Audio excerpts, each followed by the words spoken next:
the fuck thought it was a good idea to start a podcast in a global pandemic?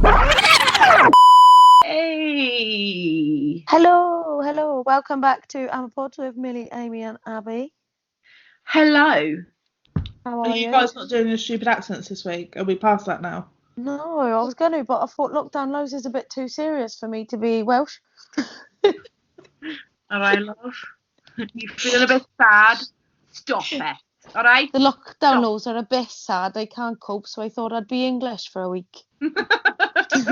Fair enough. Practicing Scottish, but it's not getting anywhere. Go on, let's listen. No, honestly, I can't. I can't even say I'm Scottish. It depends what part of Scotland. You've got like, no, can I do it? I learned how to do a Scottish accent from Amy Pond in Doctor Who, where she'd go, Doctor. Doctor. I'm from Scotland. I had some feedback about her life on the front line, and they actually asked me if Bobby's accent, like, was she putting it on, because obviously she doesn't have that much of a strong Scottish accent anymore. I was listening to it the other day. Sometimes she really goes southern. Yeah. When she says COVID, it's very COVID. And nurses. I love how she says nurses. But yeah, they were like, so is that fake? Or, and I'm like, no. She's just lived down south for a while, and now she's got Southisms in her voice. Southisms? So I don't know what you'd say. Like, Dave's from up north, and they say like breakfast, lunch, and tea, and that makes you sick. It doesn't make sense to me. Breakfast, dinner, and tea. Oh, I don't get it. But then at the same time, he's like, you had dinner, ladies, at school, but you have a roast dinner, or is it a roast tea? But then most northern people have their hot meal at lunchtime. Mm-hmm. And it is lunch, dinner, tea, and then their tea is like a cup of tea with like a sandwich or something. That's what my nan's like. Like, yeah, my nan and gramps has tea as like supper. Supper. Tea. Yeah. It's like whereas my day, ham. breakfast, lunch, dinner, tea, a bit supper in the evening. Yeah. Mine's like breakfast, snack, lunch, snack, dinner, snack. I'm joking, because I hardly actually eat breakfast or lunch. I tend to just graze and then I'm the same, which is really bad. That is. I do try and have breakfast, because I know that I've gone like 7-8 hours without eating. Yeah, that's what I'm like during the day, and then it gets to dinner time and I'm like, all the food. Yeah, you're starving because you hardly eat all day. Yeah, same. You should do that anyway, because your insulin levels, that's not good, surely. I know, but I can't help it. And then just snacking is so much nicer. Do you know what? At the moment, all I think about is food. Like, what can I eat next that isn't boring? I'm literally sitting here thinking that them noodles were really nice, but I need something sweet to counteract the savoury now. Yes, I feel you. And thanks so much for my birthday cake, girls, because I've been literally eating it with a fork. The last, I would say, like 3 weeks, maybe 3 weeks, 2 weeks. I don't know, it's just been like a weird, I can't even say vibe, like it's just been a bit difficult behind the scenes, and that's not necessarily a bad thing. Like, every friendship and every relationship has its ups and downs, and we have disagreed about a few things. I don't think we mean to let it affect this, but sometimes it does, you know? I don't think that's a bad thing. I think it's just life, isn't it? I feel like it's affected the quality of our content as well, I've got to admit. I don't know if it's the content so much. I feel like it's more the behind the scenes of it. Because I feel like as soon as we hit that record button, we're like, hi, I'm Abby, I'm Amy, I'm Millie, hey, yeah. Do you know what I mean? Yeah. Yeah. But the thing is, you think about it, from day dot, we were always like that before. And I think if we like cruise through without having any like little bickers or sarcastic digs at anyone, then we would just be like faking it till we make it. Do you know what I mean? Yeah, with 3 strong personalities, we're gonna clash because we're passionate about it. There's gonna be a clash. Okay. And if we don't clash, then what are we even doing? It's normal, isn't it? Like, we're all passionate about it. That we can have disagreements, but sometimes they just not escalate, but they just go on a little bit longer because we literally have nothing else going on in our lives at the moment. Literally, and we're just focused on this, you know, like, I don't know, like you said, like, we are all passionate, and then So I go to work and I come home and then I'm like, oh, podcast. And that's the first thing in my head. And then I get stressed out because I'm like, God, shit, I need to do this for work. I need to do this for the podcast. And I'm like, ah. And then I take it out on you two and I don't mean to. Yeah, we're the same though. That's the thing. Yeah. Sometimes I think, do you know what? I cannot be fucking asked to do anything. Like I want to, girls, you know what I'm like with my do not disturb on my phone. Fucking I've been putting do not disturb on longer than what I normally would. There's sometimes I just think I actually can't be fucking arsed with anything. Like even work, talking to my family, sometimes talking to Dave, I just think go away. And I've been reading a lot recently just to like escape. But I feel like that's because like you went through like the best part of last year alone as well, and now it's suddenly like you've got this. Dave's home for one, but you've also got this new passion that on one hand you love, and then on the other hand it's like it is time consuming. It's not just, oh, we'll sit down and record and then we'll release it this day. It's we need to try and build up, we don't need to, but we'd like to try and build up listeners. We like to edit it so it's actually like listenable, so it's not just us rambling for like 1,500 hours. Yeah. So it is a lot. Yeah, especially because I was working like 12-hour days last year, and then I had a bit of like a hiccup, a stop in the road, so to speak, and I had a bit of a breakdown because I just wasn't coping. Cut my hours in half, and then it got closer to Dave coming home, so I had to look forward to that. Yeah. Now he's home. It's lovely, don't get me wrong, but he's been home for a month, and all we do is the same stuff because there's nothing that we can do. It's got to be quite confronting as well, because obviously we made all of these plans before Dave was home, and now you've got to try and balance work, Dave, your family, your well-being, and the podcast, which we are treating as another job. So it is like, and then like for you, Mel, you work stupid hours, you've got your family, you've got your health, you've got your mental health, you've got like then the podcast, and then for me I've got work, my home, like Faye, don't even get me fucking started on that kid today, and then like my mental health and the podcast. I think sometimes we forget that like there's like a priorities list and we've always got to put ourselves first. How many times though can you say hand on heart in the last month that you've actually put yourself first? And that goes to anyone listening as well. Like, how honest will you be if you say that you have put yourself first? I honestly cannot remember the last time that I did something for myself rather than for someone else. No, me neither. Me either. Like being a parent, you have to kind of be like that. You have to become very selfless. But even like taking Faye out of the equation, like, I don't know. Probably had a bath. That's probably the most I've done. I mean, not in like the last month. I've had one bath, but like it's probably the only thing that I do for myself. Do you know what I mean? Yeah. That's not much if you really think. That's something you need to do for like your well-being, like your smell. Yeah, that's the thing. Not well-being. I mean hygiene. Like you have to shower, you have to bath, and it's like, what does that really count as doing something for yourself? Because it's kind of a necessity. And yeah, like surely not, because it's just part of a routine of everyone's day-to-day life, you know? Oh, girls, I know when I'm bad because I get chapped lip, and I never have chapped lips because I'm always hydrated.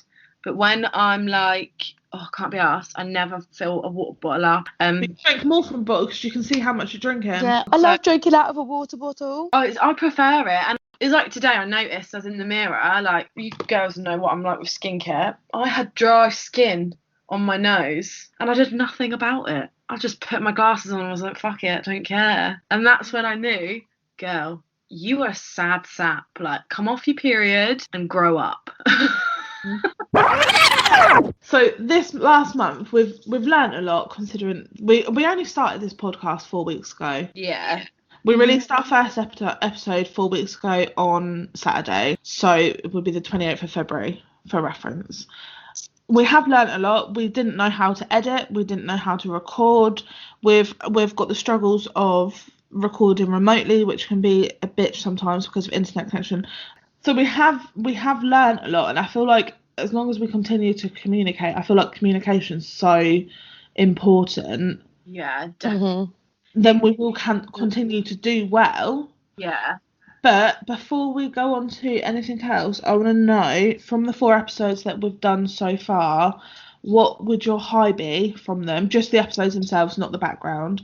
What would your high be from them, and what would your low be from them? As a collective, or You can pick your favourite. You can do one on each. What well, would I you think prefer? we all know that our favourite, Her Life on the Front Line. I was really proud of that. Yeah. Yeah. I think that was brilliant, put together brilliantly. I think Bobby was amazing. But having said that, I'm proud of it because of its reach and how powerful it was. But I'm really, really proud of our first ever one. Yeah. Layout of that, the planning that we put into that. I think we've let it slip a little bit. I'm just really proud of that. The name of it, how funny it was. Like, I listened to it and I laughed out loud. I thought we were fucking hilarious. And although this episode it seems a bit doom and gloom, but it's literally just. That's what life is at the moment, though, isn't Yeah. it? For most people. And I feel like it's good that we talk about stuff like this because this is normal for so many people. Yeah, it's good to be relatable. Yeah, and I want people to know that if we can talk about this openly for anybody and everyone to listen to, then people can do the same. And that's I think I'm going to be proud of this episode because I think we're showing all the norms. You know, we can sit here and talk about fannies and bumholes and waxing and pooping and periods and all that shit, which is normal, but it's not as normal as feeling like this given the current circumstances. It's kind of like we're putting on the front to entertain people when really we're actually feeling quite low. Yeah. And don't get me wrong, I love the idea of having, like, we planned some stuff and I think some of them are going to be fucking brilliant and I'm really excited for them, but also I think it's really important to get real with people and raw because we are human. Yeah, and we are three girls that definitely feel our feels. Yeah, we are. 100%. I am so on my period that I have just been fucking crying at anything and everything. That's how we know we've been filming in a month, because the condom sagas, you were on your period or just coming on.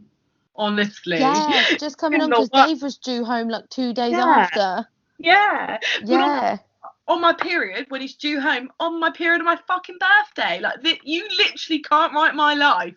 Though, were you on your period when you went on your last date with Dave on your honeymoon? Well, actually, no, because I had the coil on my last date on my honeymoon, because I don't know if you know that, but actually, my last date that I went on with Dave was actually my honeymoon. Was that in Jamaica by any chance? Was in Jamaica, but actually I do tell a lie because we actually went on a date after that, I remember, but it wasn't like out. We had to do it in my car. I'd just like to insert here. Amy, how dare you be lying to us these whole fucking few episodes, because your last date with Dave was supposed to be in Jamaica and that's what you've been feeding us for fucking ages. Bitch, I'm pulling you up. I'm calling you out. Oh, Abby, I love the fact that we can do this. I'm so sorry to the listener, but basically we're having a bit of beef while we're both editing. But actually it's not beef. She's calling me out for always going on about my honeymoon. And I'm not lying when I say that was the last date that we went out, like, to dinner on. That's what I meant, like, when you go out and spend money and you get dolled up. We did that one in, like, the back of my car in my pajamas. Although it counts as a date, it's not the same. So, suck my left one, biatch. Love you. Back to the podcast now. How do I stop recording? Oh, I'm still recording. Oh God, how do I stop? Right, what would you say your low would have been over the last 4 episodes then? Me or Mills? You, because you've done your high. My low would probably be, I don't know. I actually don't think there is one, really, if I'm perfectly honest. I don't think there's a proper low. Okay, fair enough. Mate, we'll ask you again in a month's time.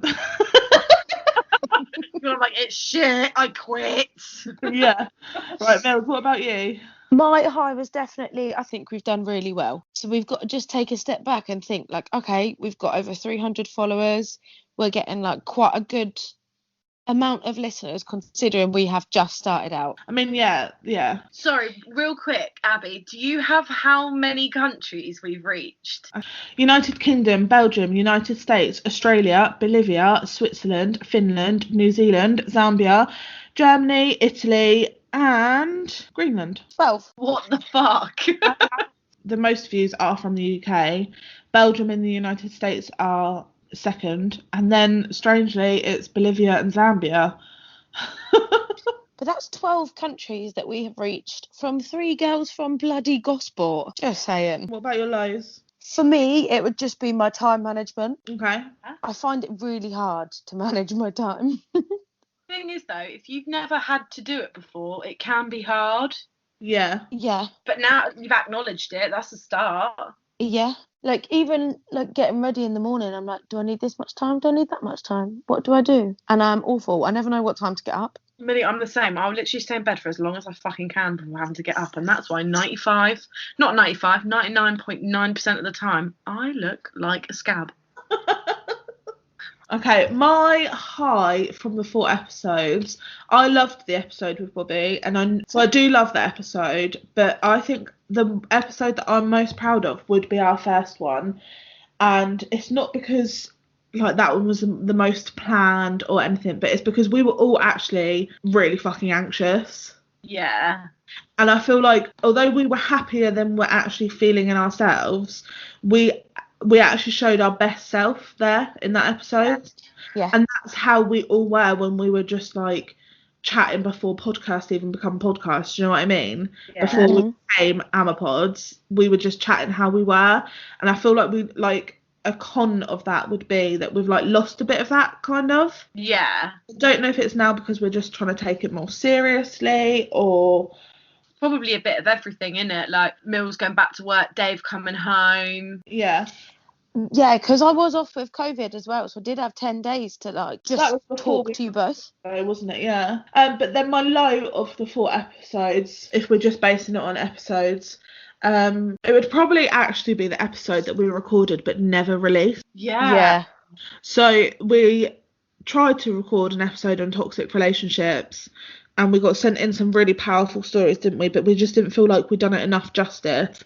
And I wasn't disappointed in us. I just feel like we weren't focused enough, but we were all really giddy that night as well, which made it harder. That's the energy that we had for our first podcast. Yeah. Didn't know how to channel it into something that was so serious. We tried to be too ambitious too soon, if that makes sense. Yeah, and I think it might work better when we're together. Definitely, because we can read emotions better when we're in a room with someone. But overall, like you two have already said, I'm really proud of us. When we first started this, we were like, I don't even care if we even get 10 people listening. And now, like, we're reaching, like Minnie said, 12 countries. And on that note... That is exactly the same as the burp that I did when I tested my microphone. You dirty bitch. Sister living. Oh, shit. We had a kebab. She can't blame me for it. Oh, do you know what? I had kebab last night, and honestly, the onions, they were so fucking strong. It was something else. I don't think I've ever met anybody who is as slim as you but eats as much shit as you. She infuriates me because every time we talk, you're like, oh yeah, I don't know what takeaway to have. Abby said, was it last week? Abby said, aren't you diabetic? Chocolate. She's making it. All I have to do is look at food and I'm like... Touch down a little bit on feelings. So I felt a bit lonely before Dave came back, and I think sometimes to a certain extent, even though I've got you girls, I've got my mum, my friends, my family and Dave, sometimes I still feel a bit lonely. Yeah, I'm the exact same. What it is, I think it just, I can't even pinpoint it. It sounds a bit weird, and now I feel a bit stupid for bringing it up, but sometimes I do feel a bit lonely, and I don't know if it's because obviously I went through that period of really, really missing Dave. Like, I really missed him, that my heart hurt, and then I found a new routine and was in a good routine, and I was happy. I was going to bed at 9 o'clock every single night. I was drinking 3 litres of water a day. I was just in a good headspace, and then I had him coming home to look forward to, and then he came home and I don't have anything to look forward to anymore. No, it sounds really like... No, I actually... No, I get that. understand where you're coming from, because, like, even though I live with Jess and obviously have Faye, I still don't feel like I'm getting enough communication from people, and I find myself that I'm, like, constantly on my phone, feel so alone, and, like, the moods I'm experiencing, I feel like I'm literally on like a fucking roller coaster. Yeah. Because 1 minute I'm so happy, me and Faye are having the best day ever, and then all of a sudden I'm like, I hate my life.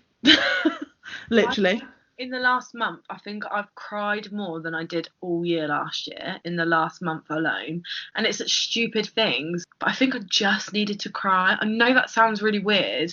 No, I get them days. Like, you just feel like Mhm. it's getting on top of you, and like the littlest thing can set you off. I feel that completely. I get the loneliness. I mean, I live with my mum, stepdad Poppy, and Blue, and the dog. You can And still feel lonely, but yet be surrounded by so many. absolutely. And I sit I was downstairs literally about to sometimes say that. with the dog on my lap, and I just cry. God, see, this is how I know I am bad, because I cry about my dog. I think I have cried every single day this month. Do you know what? No, I didn't cry yesterday. That's because it was my birthday. Yay. But probably, yeah, I probably cried, or like not necessarily cried, but I've probably like done something stupid like burnt toast and got really annoyed and welled up about it. You know, when you get that lump in your throat. Yeah. And I think that's why the skin on my face feels really dry, because I've been fucking crying though. Yeah. It's the salt. It's the salt. Yeah. Yeah. But is this normal for you guys? Because it's not normal for me, just to be so emotional. No. I'm normally such like a bubbly person. Like, I have a handle on my emotions. If I'm having a breakdown, something serious has happened in my life. Do you know what I mean? Yeah. Mm-hmm. The amount that Faye's been in and out of hospital, I don't think I've actually like fully cried about it ever, because it's like you've got to get on with it. But then I find myself crying literally because I don't know what to cook for dinner. Oh my God, yeah. It's the little things, isn't it? I find at the moment, like, I'm quite an emotional person anyway, but I can always tell you why I'm emotional, why I'm upset. But Yeah. like now, it can just be for no reason. My bath is too cold. I've left the cold water on for too long, and then I have to wait for it to get hot again, and I'm upset about it. Or the bath's too hot and I put my foot in because I didn't test it, and then my foot gets really hot and I get really annoyed, and then there's not enough room to put cold water in, and then I've got to wait naked for the bath to cool down a little bit. Let me tell Do you think that your mood's like lockdown related? Yeah. Yeah, I think so. I really miss social contact, not like actual physical touching contact, because I can go and have a cuddle with my mum. Yeah. It's the social contact. I can't do any of that. I've seen my auntie Maureen once in over a year. I don't, because that just hurts my heart. I spoke to my dad yesterday. My grandma, she wasn't, no offense, Dad, but everyone knows this, she wasn't a very nice person when she was lucid. So she had a fall last year in March, I think it was, and she broke her hip and she was taken into hospital. Basically, they deemed her to not have capacity, so she wasn't allowed to go back home. And after a while, they found a home for her in Gosport. And my dad hasn't actually seen her or touched her. Well, he's seen her. He's not touched her since March. Rings her every day. And we were chatting, and I said, how is Grandma? And he just said, there's more bad days than good, but she just hasn't got a clue. Like, her cancer's spreading. It's bittersweet, really, because she doesn't know what's going on. It's not just like missing out on like someone's last year of life either. There's so many people that I know that have had kids, and we touched on it in Bobby's episode, but that like half of their family haven't even met their baby. Yeah. Or It just spent any time with it. Like Jodie's little girl, I've not even met her. Like, she'll probably be a year before I actually get to meet her. I've met Lauren's little girl, but only like a couple of times. Like, I've seen her probably like 10 times since she's been born. Yeah. So I've just cried like for the past 10 minutes, just continuously. See, it's just what we do is just cry at the moment. It's like I'm permanently on my fucking period, but I'm not bleeding from my vagina 3 weeks of the month. Literally, it's like I'm permanently the week before. Yeah, literally, I'm just so emotional. Everything's just getting to me. Like, how it smiled at me the other day and I wanted to cry. Like, what the fuck? On the other hand, though, sometimes I feel like, why aren't I so emotional? Do you know what I mean? Because I don't cry that often. I'm not a crier, really. So, like, when I see people getting so, like, upset and emotional, and I just feel numb to it. Do you know what I mean? So you're like the opposite, because sometimes I think maybe there's something wrong with me because I literally couldn't give a fuck. Yeah. But I'm not like that at the moment. Like, at the moment, I'm just like, oh God. Yeah. Literally same. Really show emotions, to be honest. I'm not really that way inclined, but I just feel like sometimes my mum will just say to me, just have a cry, like, you just need to have a cry, like, you'll be fine after a cry. But I just sit there and I think, dead puppies, and I still can't cry. Do you know what I mean? Think about dead puppies and you still can't cry. You're fucking evil. I I can relate to that, because at work they would say to me, you're always so happy, you're always so cheerful. I'm like, yeah, because I'm at work. Like, I'm here to do something else. Mm-hmm. And it's so much easier to put a persona on when you're in front of people as well. that's what makes it so much more exhausting, because you've been Yeah. happy all day, and it's not necessarily like a good thing. Honestly, I couldn't relate anymore because I'm obviously in the same situation. And, you know, I go into work at 7 in the morning, and from 7 in the morning till 10 o'clock at night, I have to pretend that everything is fine. Yeah, I think it's literally been the hardest at work that it's ever been at the moment. And I literally, do you ever get it? Like, you know that you're about to go on holiday, and then you're at work and it's like 2 days before you go on holiday, you get a little bit complacent, and sometimes I feel like that. I feel like that's how I just go through everyday life at the moment. It's not just work. Like, I'm just getting complacent with it because nothing's changing. Everything's the same. Every day I wake up, get dressed, get Faye dressed, make the beds, make Faye make her bed, come downstairs, have breakfast. Faye will play with her toys. I'll either do some housework or I'll watch an episode of a programme I'm watching. Then it's lunchtime. And then we'll go out for a walk or something if the weather's good. Then it's dinner time. Then it's bath time. And then Faye's in bed and I'm like, well, what do I do? We're just existing. That's what it is. Yeah. Dave's going away again this year. He's getting deployed again. So I literally am now on the countdown. I've got nothing to look forward to. And it sounds awful, and I sound really self-centered, because I do have coming out of lockdown to look forward to. What's the point? Go away before we come out of lockdown fully? Yeah, of course. Yeah. And that's the problem, isn't it? And I think another thing that doesn't help is that we're coming out and we've got this roadmap now, but is that enough? Are we just going to be back in it next week? Do you know what I mean? Because people know that that's happening, they're going to flunk the rules even more than what they were before. Like today, Dave and I, we walked to the bakery at the end of the road. Some geezer walked in, and he just walked in without a care in the world, without a mask on. And I thought, are you actually fucking kidding me? But he literally walked in and went, oh, sorry, I forgot my mask. How can you forget when we're like a year this in? Far in? Yeah, how this far in can you still forget a mask? Fucks me off. Who doesn't have a mask in their bag, their coat? But yeah, it just fucked me off. This time last year, coronavirus was just becoming a thing to us. Do you know what I mean? We were aware of it, but it wasn't here completely yet. So like now we are just about to hit the year into this mark, and it's not that I'm even just sick of COVID, because I feel I'm so proud, and really thankful for everything that the NHS have done, like we said in our previous. Yeah. But is this our life for the rest of our lives now? Is this how we're going to have to live? I don't know if I could cope. And that's what the problem is. Like, mental health is suffering so badly. I've never had to go on medication for depression, anxiety, or any of the above. I've never had to do it. I've struggled with some depressive bouts. I've struggled with some depressive bouts. Am I saying it wrong still? I don't know. Just in my life, and I had postnatal depression after having Faye as well, but I still never had to be medicated with it. And I feel like I got to a point last month where I wanted to pack me and Faye up in a bag and just go and move back to my mum's, because I just felt like I needed my mum.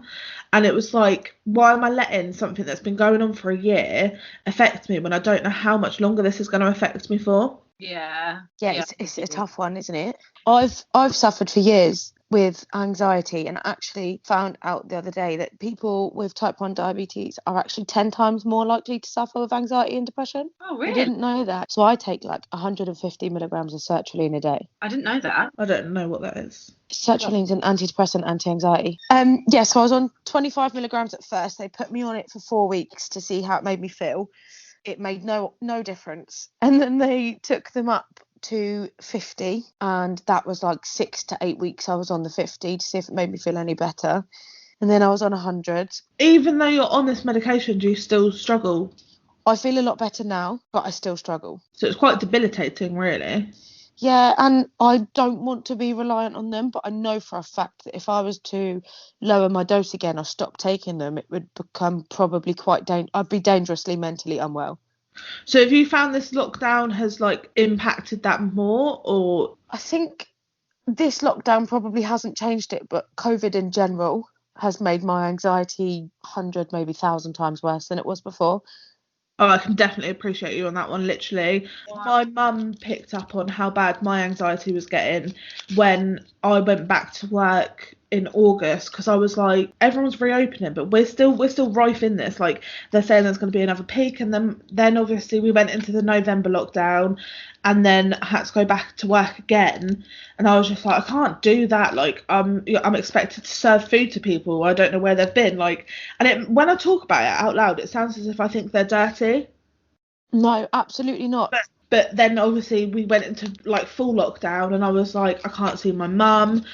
I got to the point where I was scared to go to the shop myself because I didn't want to catch it, but I didn't want my mum to go to the shop. So she was offering to go to the shop, but I felt even worse because then I thought, well, what if she picks it up and then she dies and it's my fault? And my brain just constantly goes and cogs like that. Anxiety, I get it, like, it's really stupid, but I subconsciously like pick.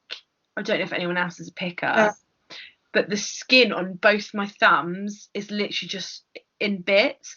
My left thumb, I had to do the L sign to check that it was the left one, is healed. But it got to the point where I picked it so much that I couldn't use it. I couldn't touch the pad. I bite the inside of my lip here, and I literally gave myself an ulcer because I was just biting it constantly.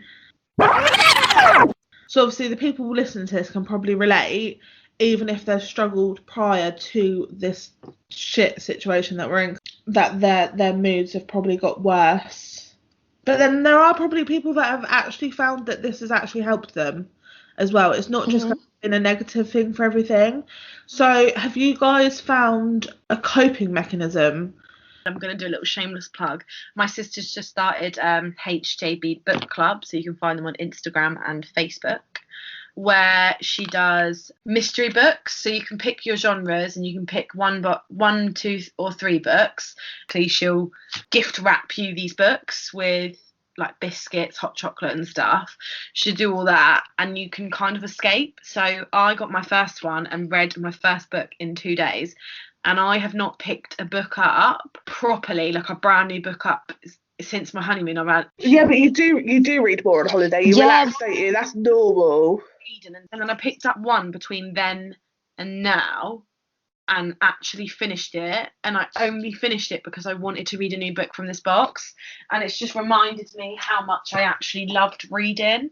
Also, excuse me, a lot of people are binge watching TV, and I'm back to anxiety. Grey's Anatomy. So that's a nice escapism. Yes. Yeah. Also, obviously, I do the Body Shop at home. I'm an independent consultant. That's helped. I suppose that's giving you something to focus on, isn't it? Yeah, like I'm getting back into the mindset now where I think, okay, I can actually do this. Whereas before, I was like, no, I don't really want to. But now I'm like, okay, I can. But yeah, they're the things that I use as an escapism. And I enjoy it. And also, I bought a thin bike, so that as well. What about you, Mills? I definitely read too. That's definitely one of my escapisms. But also, thank the Lord for my sister passing her driving test last year, because it has probably been one of the best things she's ever done. Because we like to sing and we like to drive along the beach and sing. Fair. For me, like just singing my heart out to a Whitney or a Celine Dion, driving in the car, just makes me feel better. Yeah. I like to sing in the shower too, but my mum and Alan complain, but the neighbours are always like, well, I heard you singing in the shower again. That's weird. Just listening out. Yeah. Whitney's in the shower again. Let me go listen. What was the question? Escapism for you? I don't really know. I don't really have many good coping mechanisms for when I get in one of my moods, apart from ringing my mum. So like, if it's a happy moment, she'll be here. If it's a sad moment, she'll be here. Like, just seeing her calms me. But if it was me having to calm myself, then in all honesty, I don't really do it that well. I don't really have any coping mechanisms, to be honest. Every day's a school day. One day you'll probably find something that really works for you. I do enjoy reading. I wouldn't say that it's my escape from reality. Fair. But like, I've also found that I didn't have anything to focus on, like prior to this, anything to focus on. So this has helped. You'll find something. You'll find something. One day you'll do something and you think, okay, yeah, this works for me. Yeah. Stick Like with with it. my postnatal depression with Faye, like I was so, no, I haven't got that. there's nothing wrong with me. I wasn't accepting of it, so I never really coped with it until after, and I was like, shit, like I was really bad. We go through stages where we don't realise how bad it is though. Like when I suffered with like my mental health years ago, it affected everything, like down to my eating and stuff. Like I never would look in the mirror and be like, God, Mills, you're skinny. Yeah. Like, do you know what I mean? And I never realised until now, like, shit, you were really bad. Like I was 5.5 stone. That's about one of my fucking tits. Right, so I didn't even realise until now. Sorry, Mills. Isn't it weird how differently everybody copes with things? Yes, I cope more helping other people than I can myself. And I think that's quite normal though. Yeah. I think that's why I work so many hours, because it makes me feel better and I don't have to focus on how shit I'm feeling. I actually have my vaccine on Sunday. Woohoo! How do you feel about it? I'm not gonna lie, I'm nervous because Jess suffered quite badly after hers, like side effects wise, straight away. It did me. Do you not remember me saying to you both about my headache? Yeah, but you also had COVID, Millie. So I'm nervous that I'm gonna feel like too shit to be bothered. My advice is paracetamol and lots of fluids. Yeah, and don't drink loads, don't glug it, little small sips. Yeah, see, I'm really bad. I either, in a day, I either drink a lot or like basically nothing. Just keep yourself hydrated and make sure you eat beforehand. I'll be eating. But yeah, just make sure you eat and maybe take like a little bar of chocolate or something with you just to keep your sugars up, because it drops people's sugars, like regular people without diabetes as well. Okay, yeah, so what do you do to pick you up? Like, Abby, you said that you call your mum and you chat with her. I would probably do the same, yeah. My mum's probably actually a bit fed up with me every now and then. You know, like when you're pissed off as well, you need to vent to someone. Yeah. Yeah. I do that to my mum. My mum is always my outlet of anger. I think at the moment all I want is just a cuddle. Do you know what I mean? Like a little bit more reassuring. I'm just going to come across like the bitch again. I don't really like cuddling people. Fair, the only people I cuddle are Harriet, Dave, and the dog. The rest I hug. If we were in different circumstances, like for instance when I came and dropped your birthday present off, if I was allowed to give you a hug on your birthday, I wouldn't. Get fucked, bitch. I would, Amy. I would hug you. Oh. To be fair, I'd even give you a kiss if you were lucky. Oh. But put a drink down my neck and fuck me, I'd do anything. Are we keeping you awake, Abby? Yeah. I just looked at the time, it's fucking 9:30. I'm normally in bed by now. Let's hurry this Oh my up. god, yeah, I've got work at 7. Same. No, to be fair, I feel like the best pick-me-up for me is getting in the bath with a face mask and reading my Kindle. And I wouldn't say that that's something I do to cope, but it's something I'll do to make myself feel better. And I feel like there is a difference. Like, yeah, let's just clarify that a coping mechanism is something that you have to do to get you through the anxiety attacks, the depression bouts, moments. We're going with it. That's something you have to do to try and make yourself feel better. But the pick-me-ups is after that that moment has happened and you know that you're on the rise again. Does that make sense? Yeah. Yeah, I buy things that I don't need. I wish I had the money to buy stuff. This is my problem because I'm not going out or doing anything. I buy clothes, I buy shoes, I buy makeup, lipsticks that I've already bloody got that I don't need any more of.